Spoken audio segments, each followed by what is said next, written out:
I still hear the drums, not the kind you hear at celebrations, but the deep, slow ones that make your chest tighten. The ones that sound like a heartbeat, but wrong, like something dead trying to come back to life. It happened in my village, deep in the hills of KwaZulu-Natal. We were a small community, mostly farmers and herders. Life was simple, but we respected the old ways. We knew the stories of Unkulunkulu, the Great One, the Creator. But no one really believed he would ever show himself. Not in our lifetime. Not like this. The village. I grew up in a village called Mthandeni. It was a quiet place, surrounded by rolling hills and thick forests. The air always smelled of earth and smoke, and the sound of cattle lowing in the distance was as constant as the sunrise. Life was hard, but we made do. We grew maize, raised cattle, and relied on each other to survive. The elders always told us stories about Unkulunkulu. They said he was the first man, the creator of all things. He emerged from the reeds and gave life to the world. But he wasn't like the gods in the books the missionaries brought. Unkulunkulu wasn't someone you prayed to every day. He was distant, like the stars, always there, but never close enough to touch. My cousin Sifo used to laugh at the stories. Unkulunkulu is just a tale to scare children, he'd say. If he's so powerful, why doesn't he show himself? I never argued with him. Sifo was older, taller, and louder than me, but deep down, I believed. My grandmother used to say, "The Great One doesn't show himself because we don't need him to, but when he does, you'll know." I didn't understand what she meant back then, not until the night the drums started. The first sign.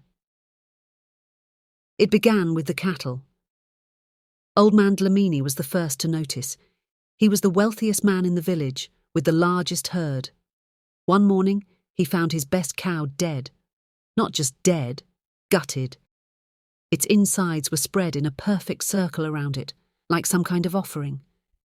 The ground around the carcass was untouched, no tracks, no signs of a struggle. It was as if the cow had simply exploded. The village gathered around the body, murmuring. The elders shook their heads and muttered under their breath. "This is not the work of hyenas," one of them said. "This is something else." Sifo rolled his eyes. "It's probably poachers," he said. "They're getting bolder." But even he couldn't explain the lack of tracks or the strange arrangement of the cow's insides. The next night it happened again. This time, it was one of my uncle's goats. The same perfect circle of entrails. The same eerie silence. By the third night, the entire village was on edge. People locked their animals in their huts, but it didn't matter. Whatever was doing this didn't need doors. The meeting. The elders called a meeting at the kraal. The air was thick with tension as they spoke. "We have offended Unkulunkulu," one of them said. "We have forgotten the old ways. We must make an offering." Sifo scoffed. "Unkulunkulu? Really? This is the 21st century. We don't need to scare ourselves with old stories." But no one laughed, not even Sifo's friends. The elders decided to prepare an offering. They said it was the only way to appease the Great One. They gathered beer, maize, and a young goat. The offering would take place that night, at the centre of the village. The offering. That night, the air felt heavy, like before a storm. The elders lit a fire and placed the offerings at its edge. They began to chant, their voices low and rhythmic. At first it was calming, but then something changed. The drums started. They weren't our drums. They were deeper, slower, like the heartbeat of something ancient. The sound seemed to come from everywhere and nowhere at once. It vibrated in my chest, making it hard to breathe. The fire flickered, and the chanting stopped. Everyone turned toward the edge of the village, where the darkness seemed to grow thicker. That's when we saw him. Unkulunkulu. He was tall, too tall. His skin was dark, but it shimmered like the night sky. His eyes... I can't describe his eyes. They weren't human. They were black, but they glowed like embers in the dark. He didn't walk. He moved, like smoke, but solid. No one screamed. No one ran. We couldn't. It was like the air itself held us in place. He spoke, but not with words. It was more like a vibration, something you felt in your bones. It wasn't angry. It wasn't kind. It was just there, like the wind or the rain. But it filled my head with images. Our village burning, the cattle rotting, the earth cracking open. Then he was gone. The fire went out and the drums stopped. The elders collapsed, crying and praying. My sister fainted. I just stood there, staring at the spot where he had been. The next morning, the cattle were fine. The fields were greener than ever. But the village was changed. Some people left, saying they couldn't live where the Great One had walked. Others stayed, but they were quieter, more careful. I stayed too, but I don't go out at night anymore. And when the wind blows just right, I swear I can hear those drums again. Unkulunkulu isn't just a story. He's real, and he's watching.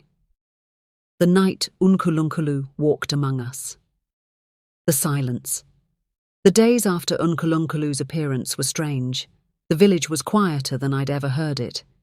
Even the children, who usually ran around laughing and playing, stayed close to their homes. The adults spoke in hushed tones as if afraid to disturb the air. The elders held another meeting. This time, they didn't invite the younger people. Saifo and I tried to listen from outside the kraal, but we couldn't hear much. All we caught were snippets of conversation. The Great One is displeased. We must honour the old ways. The drums will return. Saifo rolled his eyes. They're just scared, he said. They don't know what's going on, so they're making up stories. But I wasn't so sure. I had seen Unkulunkulu with my own eyes. I had felt his presence. It wasn't something you could explain away. The dreams. That night, I had the first dream. I was standing in the centre of the village, but it was different. The huts were crumbling, and the fields were barren. The sky was a deep, unnatural red, and the air smelled of smoke and decay. In the distance, I saw him, Unkulunkulu. He was standing at the edge of the village, his glowing eyes fixed on me. He didn't move, but I felt him drawing closer, like a shadow creeping across the ground. I tried to run, but my legs wouldn't move. I tried to scream, but no sound came out. Then I woke up, drenched in sweat. The next morning I told my grandmother about the dream. She listened quietly, her face grave. When I finished, she nodded and said, "The Great One is speaking to you. You must listen." The second sign. A few days later, the second sign came.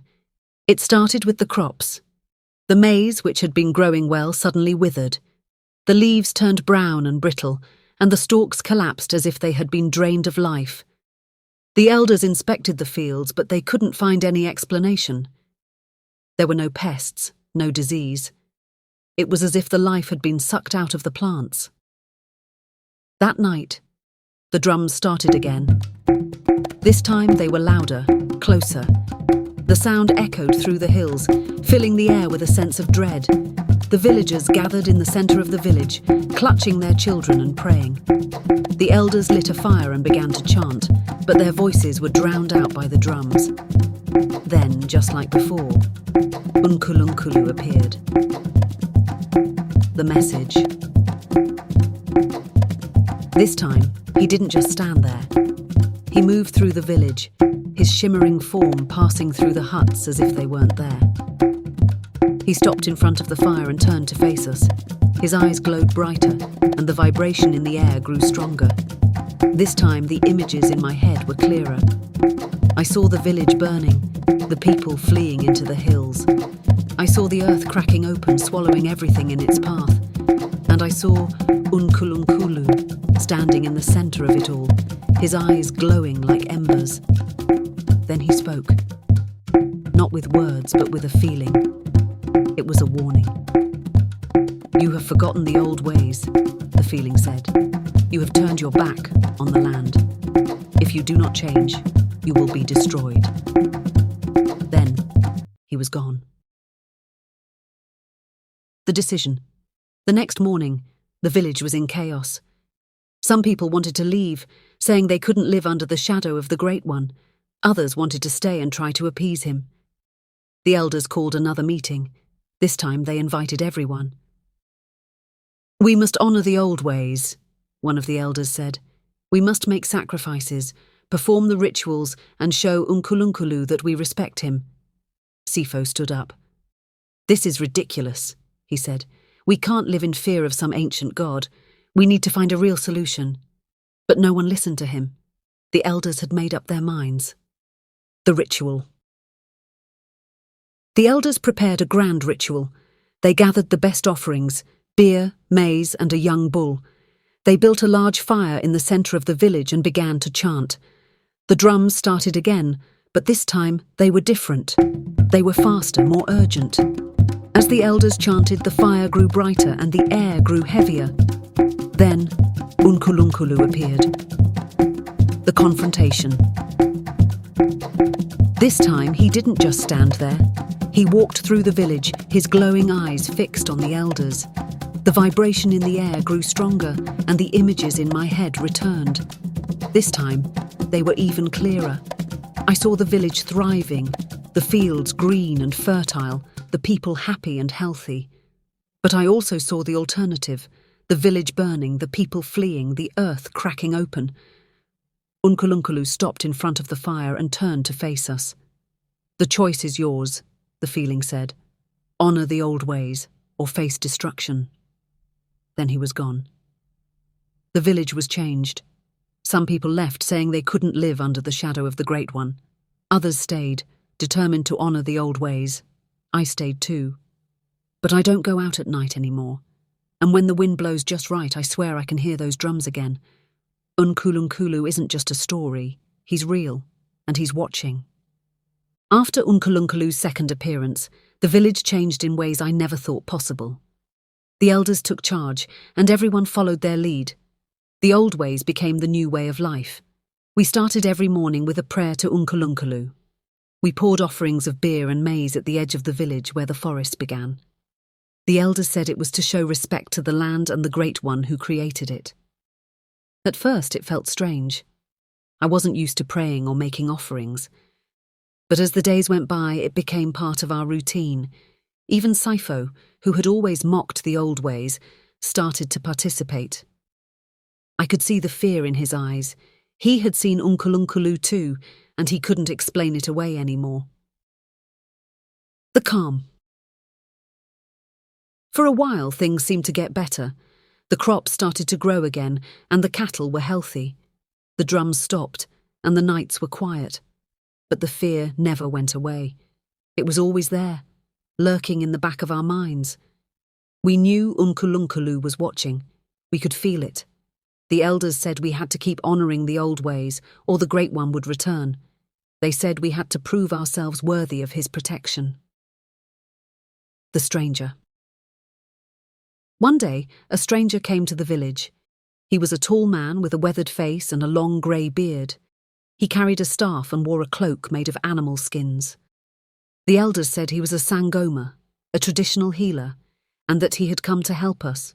The stranger's name was Mthandeni. He said he had heard about our village and the signs of Unkulunkulu. He said he had come to guide us. At first I was relieved. I thought Mthandeni would know what to do. But as the days went by, I started to feel uneasy.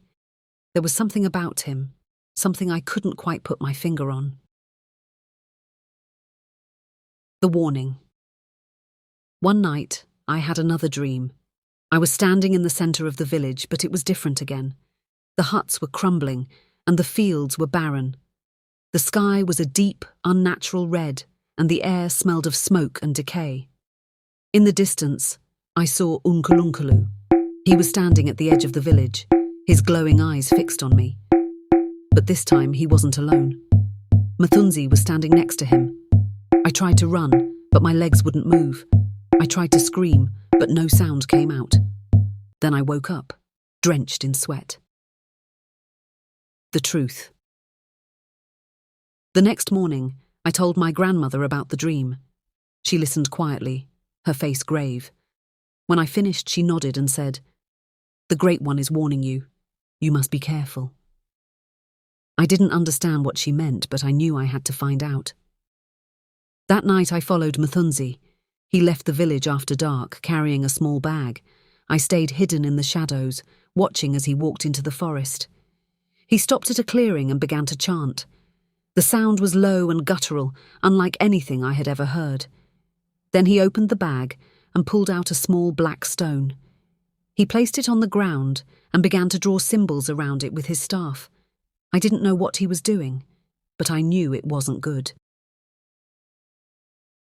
The confrontation. The next morning, I told the elders what I had seen. They listened quietly, their faces grave. When I finished, one of the elders nodded and said, "We must confront him." That night the elders gathered in the centre of the village. They called Mthandeni to join them. "What are you doing here?" one of the elders asked. Mthandeni smiled. "I am here to help you," he said. "We know what you are doing," another elder said. "You are trying to control the Great One." Mthandeni's smile faded. "You are fools," he said. "You think you can appease Unkulunkulu with your offerings and prayers. He is beyond your understanding." Then he raised his staff and began to chant. The air grew heavy, and the drums started again. The return. Unkulunkulu appeared. He was taller than before, his eyes glowing brighter. The vibration in the air was stronger, and the images in my head returned. This time, they were clearer than ever. I saw the village burning, the people fleeing into the hills. I saw the earth cracking open, swallowing everything in its path, and I saw Mthandeni standing in the centre of it all, his staff raised high. Then Unkulunkulu spoke. "You have betrayed me," the feeling said. "You have tried to control me.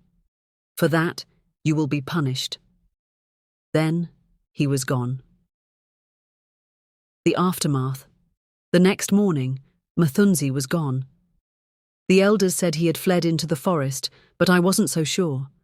I thought about the dream I had, and I wondered if Unkulunkulu had taken him. The village was changed again. The fear was stronger than ever, and the drums never stopped. I stayed, but I don't go out at night anymore. And when the wind blows just right, I swear I can hear those drums again. Unkulunkulu isn't just a story. He's real. And he's watching. The lingering fear. After Mthandeni disappeared, the village was never the same. The drums didn't stop. They echoed through the hills every night, a constant reminder of Unkulunkulu's presence.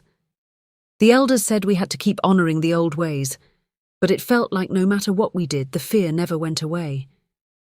I started having more dreams. They were always the same. Unkulunkulu standing at the edge of the village, his glowing eyes fixed on me. Sometimes Mthandeni was there too, standing beside him like a shadow. I would wake up drenched in sweat, my heart pounding in my chest. My grandmother said the dreams were a warning. "The Great One is still watching," she said. "He's testing us." The newcomers. A few weeks later, more strangers came to the village. They were traders, passing through on their way to the coast. They brought news from other villages, stories of strange happenings, crops failing, and animals dying. One of the traders, a woman named Nomalanga, stayed behind. She said she had heard about our village and wanted to help. She was a Sangoma, like Mthandeni, but there was something different about her. Her eyes were kind, and her voice was calm. The elders were wary at first, but they let her stay. They said we needed all the help we could get. The healing.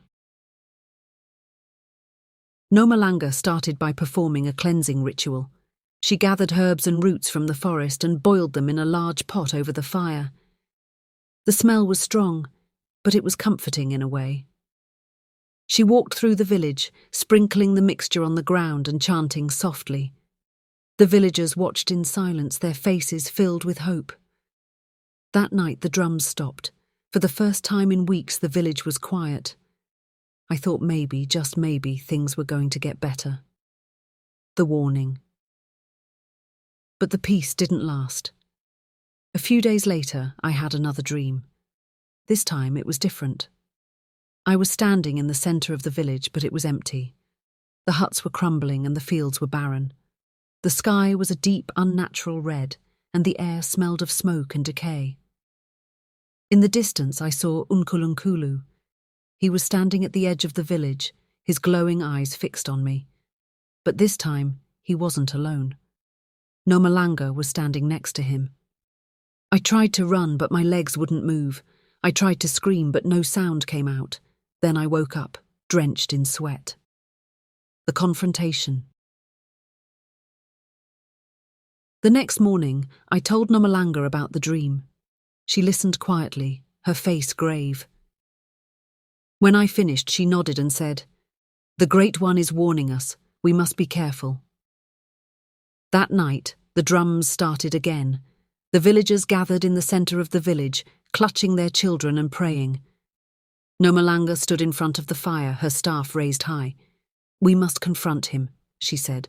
"We must show him that we are worthy of his protection." Then she began to chant. The return. Unkulunkulu appeared. He was taller than before, his eyes glowing brighter. The vibration in the air was stronger, and the images in my head returned. This time, they were clearer than ever. I saw the village thriving, the fields green and fertile, the people happy and healthy. But I also saw the alternative, the village burning, the people fleeing, the earth cracking open. Unkulunkulu stopped in front of the fire and turned to face us. "The choice is yours," the feeling said. "Honour the old ways or face destruction." Then he was gone. The aftermath. The next morning, Nomalanga was gone. The elders said she had left to continue her journey, but I wasn't so sure. I thought about the dream I had, and I wondered if Unkulunkulu had taken her too. The village was changed again. The fear was stronger than ever, and the drums never stopped. I stayed, but I don't go out at night anymore, and when the wind blows just right, I swear I can hear those drums again.